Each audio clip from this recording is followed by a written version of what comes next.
The queen who wore time as a dress. This is the story of Queen Amara, the queen who wore time as her dress.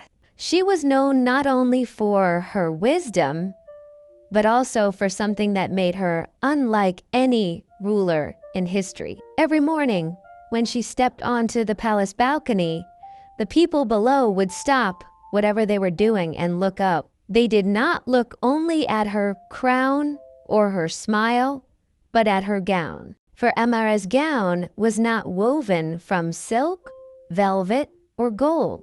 Her gown was woven from time itself. Threads of ours flowed down her sleeves like rivers of silver. Minutes shimmered like tiny golden beads along the hem. Seconds sparkled across her shoulders, blinking like little stars. When she walked, the fabric whispered softly, as if it carried the voices of moments passing by. It was a gown of beauty, but also a gown of truth. When the queen spent her time wisely, helping the sick, listening to her people, comforting the lonely, her dress glowed brighter, its threads shining with colors more beautiful than jewels. But when she wasted her hours, when she ignored the needs of her kingdom or allowed laziness to rule her day, her gown dimmed. Its light grew thin, its threads fragile. The people whispered in awe, "Our queen wears the gift of time." No one in the kingdom knew how such a dress was made. Some said it was a blessing from the stars, woven in the sky and gifted to her at birth. Others believed the moon spun it for her, stitching together nights and days. But the truth was known only to Queen Amara herself. When she was a young woman, not yet a queen, she had once cried in frustration, "There is never enough time. Time runs too fast, and I do not know where it goes." An old woman, bent with age but sharp in her eyes, had appeared before her. No one knew where the woman came from. The woman said, "If you wish to understand time, then you must carry it where it. Let hours rest upon your shoulders and minutes fall at your feet. If you use them well, your light will grow, but if you waste them, your gown and your life will fade." With that, she placed the magical gown upon Amara's body. From that day, Amara carried not just time in her heart, but time itself upon her skin.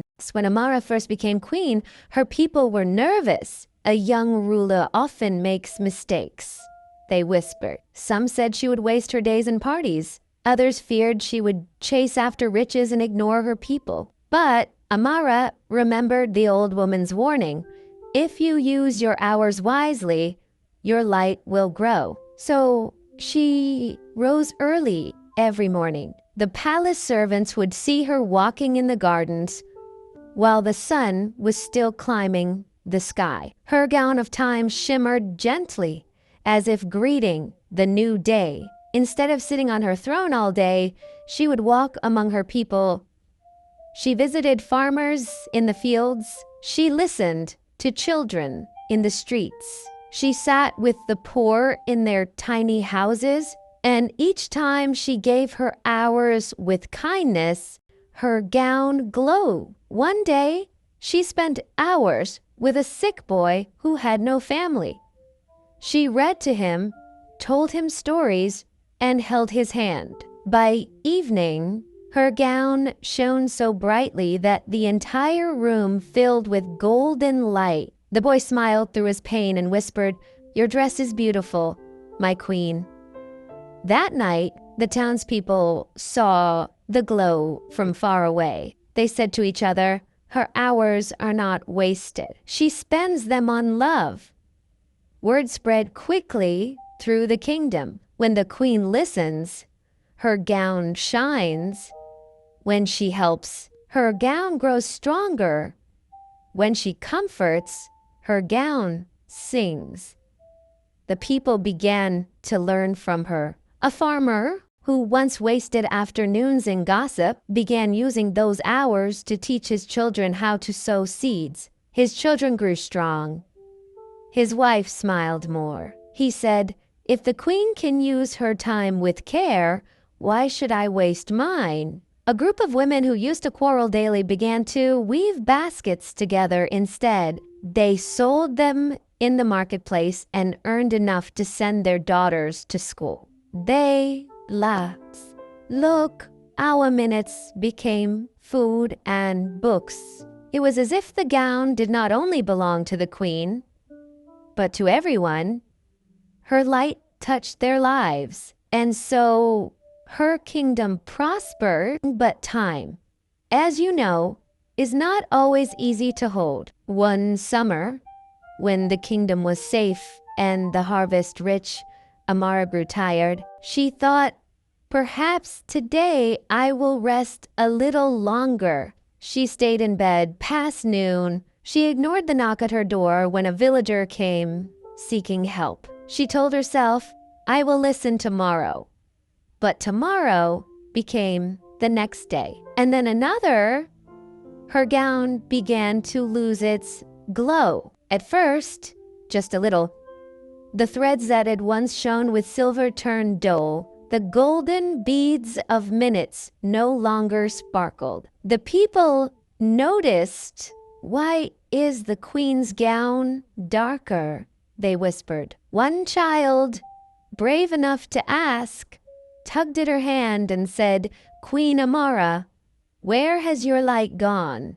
Her heart sank. She looked at her sleeves and saw the fading with her own eyes. That night, she remembered the old woman's words. "If you waste your hours, your gown will fade." The next morning, Amara rose early once again. She went out to the marketplace and called the people together. "My gown has taught me something," she said, her voice steady but warm. "I thought time was endless. I thought I could waste a few days and nothing would change. But I was wrong. Each day is a thread. If I lose it, my gown weakens. If I use it, my gown grows stronger." She looked at a young man standing in the crowd. "What will you do with your hours today?" he stammered. I will go home and repair my mother's roof before the rains come." She smiled. "Then your hours will shine." She turned to a group of children. "And you, what will you do?" They shouted together. "We will read, we will learn, we will play with joy." The queen laughed, and her gown glowed again, brighter than before. From that day forward, the people of the kingdom began to see time differently. They did not see it as numbers on a clock, but as golden threads waiting to be woven into their lives. Amara's kingdom thrived with bustling markets, happy schools, and golden wheat fields. One year, dark clouds rolled in, heavy rains flooded rivers, and bridges got swept away. Houses in the lowlands were drowned. Crops rotted in the water. Fear spread among the people. Hungry voices cried, "Where will we live? What will we eat?" Advisors rushed to the queen. "Your Majesty," they said, "we must act quickly. We need food. We need shelter. We need hope." The queen looked at her gown. It flickered dimly, not from laziness, but because the disaster demanded too much time. For the first time, she felt truly small before the weight of time. She whispered, "How can I save them all? My hours are so few." That night, as she walked alone in her chambers, the old woman who had once given her the gown appeared again. Her hair was whiter, her face more wrinkled, but her eyes burned with the same fire. "Queen Amara," she said, "you are afraid, but you have forgotten something. The queen bowed her head. I have used my hours with care, but the flood has stolen more time than I possess. I cannot be everywhere at once. The old woman touched the gown gently. Its threads trembled like water. Time is not only yours, she said. It belongs to all who breathe. A true queen does not only use her own hours, she awakens the hours of her people. With that, the old woman disappeared again. Amara stood in silence, her heart beating fast. Awaken the hours of my people, she repeated to herself. The next morning, Queen Amara called her people to the palace square. Her gown was dim, but her voice was strong. My beloved people, she began, I have tried to give you my time, but I have only 24 hours in a day, as you do. I cannot stop the floods alone, but together our hours can shine brighter than any storm. She raised her arms, and the faded gown shimmered faintly in the sunlight. Give your time, she urged, to rebuild, to comfort, to share. Do not waste a single minute. Let every hand, every hour, become a thread in a gown larger than mine. The people looked at one another. At first, they were unsure, but then a farmer stepped forward. I will give my hours to repair the bridge. A woman followed. I will cook for those who lost their homes. A group of children shouted, we will gather wood for fires. Soon, hundreds of voices joined. Thousands of hands moved. Together, they worked day and night. The gown on the queen began to glow once more. But this time, something new happened. Threads of light leapt from her gown and touched the people. Their clothes sparkled faintly, as if they too carried time. The kingdom became a sea of shining hours. Weeks later, when the floods finally ended, the kingdom stood tall again. The bridges were stronger.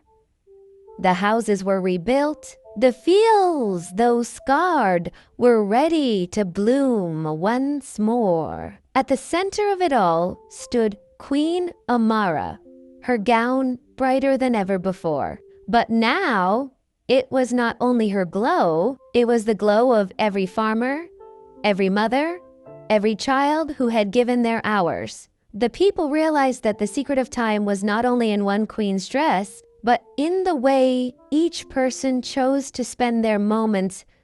From that day on, they lived differently. They wasted less. They helped more. They saw every sunrise as a gift, every hour as a thread to weave into something greater. And whenever someone forgot, they would look at their queen and remember,